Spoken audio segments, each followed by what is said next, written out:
नमस्कार. तहान लागल्यावर विहीर खोदून चालत नसतंय. तशाच पद्धतीनं वेगवेगळ्या निवडणुका असतील, त्यासाठी पूर्वनियोजन गरजेचं आहे. जिल्हा मध्यवर्ती सहकारी बँक याचं निवडणुका मतदार याद्याची प्रक्रिया सुरू झालेली आहेत.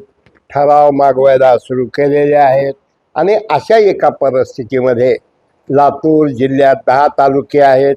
या 10 तालुक्यात युतीचे जवळजवळ 5 आमदार आहेत.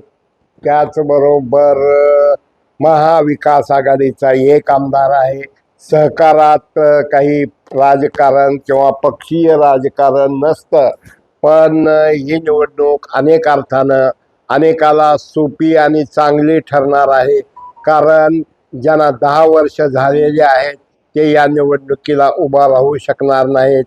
ज्यामध्ये विजय पाटील असतील, अशोकराव पाटील निलंगेकर असतील, बाबासाहेब पाटील असतील, त्याचबरोबर आपण जर पाहिलं तर दिलीपरावजी देशमुख असतील आणि अनेक जण म्हणजे अशोक गोविंदपूरकर असतील. या अनेक लोकांना, पुन्हा आमच्या रेणापूरचे जाधव असतील. तर मित्रहो, सध्या पत्र पडायला सुरुवात झालेली आहे. सगळ्या मतदार याद्या झाल्यावर आम्हाला खळबळून जाग येते. आपण कलेक्टरकडे जातो, अजून कोणाकडे तरी जातो आणि जोपर्यंत जिल्हा मध्यवर्ती सहकारी बँक ही विद्यमान लोकप्रतिनिधीच्या हातात येणार नाही, याचा अर्थ देशमुखांना विरोध ही आमची भूमिका नाही. पण सहकार बँक ही जिल्ह्याची सहकारी बँक ही मराठवाड्यात अत्यंत चांगल्या पद्धतीनं दिलीपरावजी देशमुख यांनी चालवलेली आहे. सर्व निर्णय एकमताने घेतले जात आहेत. आता प्रक्रिया मतदारसंघ असेल, मग अर्ज बाद होणार नाहीत याचीही खबरदारी घेणं गरजेचं आहे. एकाला एक पर्याय राहणं गरजेचं आहे. सक्षम विशाल सोसायट्याचे ठरावही व्यवस्थित गेले पाहिजेत.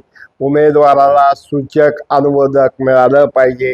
मला आठवतंय एक वेळा दिलीपरावजी देशमुख विरुद्ध आमचे प्रदीप पाटील यांच्यात लढत झाली होती. मग त्यावेळा बराच गोपीनाथरावजी मुंडे यांनी लक्ष घातलं होतं. आता यावेळा पतपेढी मतदारसंघ असेल, मागासवर्गीय मतदारसंघ असेल, महिला मतदारसंघ असेल, यामध्ये शिरसाट हे सुद्धा यावेळा बाद होत आहेत.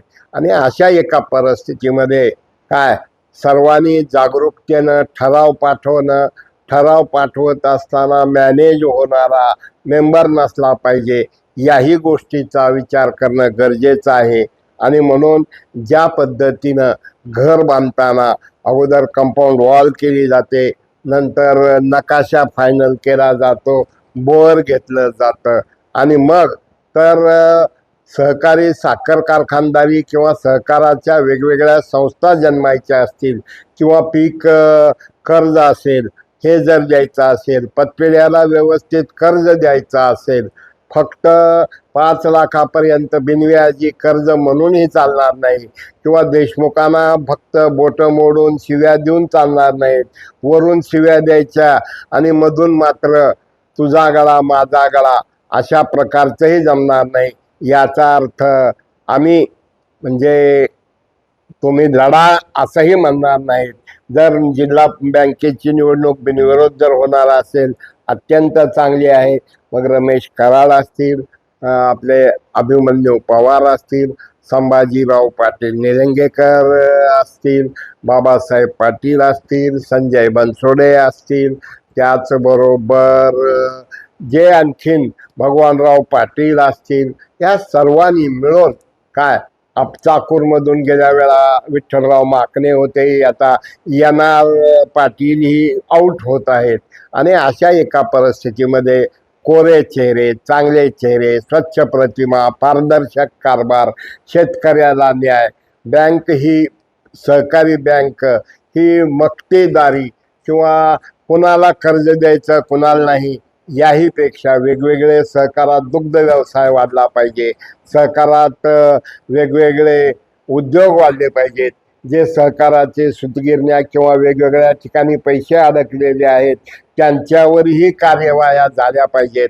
आपण शिव्या द्यायच्या की काय म्हणले की सहकारी बँक ही फक्त साखर कारखान्यासाठी आहे. बँक शेवटी व्यावसायिक दृष्टिकोनातून कर्ज देत असताना वसुलीही झाली पाहिजे. आणि हे सर्व करत असताना काय त्रुटी आहेत, विद्यमान संचालकाला का द्यायचं नाही किंवा दिलीपरावजी देशमुख यांच्या नेतृत्वातील लोकाला का द्यायचं नाही याचाही विचार करणं, अभ्यास करणं. यासाठी लीगल सेल असली पाहिजे, एक सुकाणू समिती असली पाहिजे. आणि अरविंद पाटील असतील किंवा वेगवेगळ्या भागातनं वेगवेगळे लोकप्रतिनिधी असतील, मग अहमदपूरमधून आणखीन विनायकराव पाटील असतील, बाबासाहेब पाटील असतील, राखीव मतदारसंघ, महिला मतदारसंघ, असे वेगवेगळे. आणि या दृष्टिकोनातून सर्वांनी अत्यंत जागरूक राहणं गरजेचं आहे. ठराव पाठवणं गरजेचं आहे. ठराव मंजूर झाले पाहिजेत. यासाठी लीगल सेल अत्यंत प्रभावी असलं पाहिजे. असलेले अधिकारी सरकार युतीचा असताना ते अधिकारी मॅनेज होणार नाही. कारण एक निवडणूक आठवते मला की माजी चेअरमन आमचे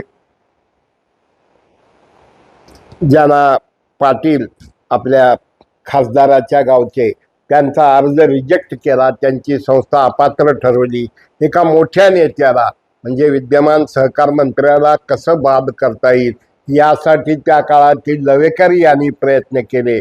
आणि अशा प्रकारे आपले अर्ज टिकले पाहिजे. आपली संस्था काय निकष आहेत, व्यवहार कसे असले पाहिजेत, मग व्यवहार चालू आहेत की नाही, किती वर्ष सभासद पाहिजे, या सर्व गोष्टीचा विचार करून जिल्हा मध्यवर्ती सहकारी बँक आणखीन अधिक लोकाभिमुख होण्यासाठी दुग्ध व्यवसाय, मत्स्य व्यवसाय, वेगवेगळे महिला म्हणजे मंडळांना वेगवेगळं कर्ज देणं असेल, परराष्ट्रात शिकायला जाणाऱ्या विद्यार्थ्याला कर्ज देणं असेल, किंवा जे नाला सरळीकरण, खोलीकरण यासाठी असेल, छोट्या छोट्या लघु उद्योगासाठी कॉपरेटिव्ह मुवमेंट, म्हणजे आता येणाऱ्या काळात आपल्याला कॉपरेटिव्ह मुवमेंट सशक्त आणि बलशाली करणं गरजेचं आहे. तर मित्र हो, जागरूक व्हा, कामाला लागा. जे स्वप्न सहकार चळवळीचं होतं, विना सहकार नाही उद्धार, एकमेका सहाय्य करू अवघा धरू सुपंत, या पद्धतीनं कामाला लागा. मराठवाडा नेता यूट्यूब शेअर करा, सबस्क्राईब करा, लाईक करा. धन्यवाद.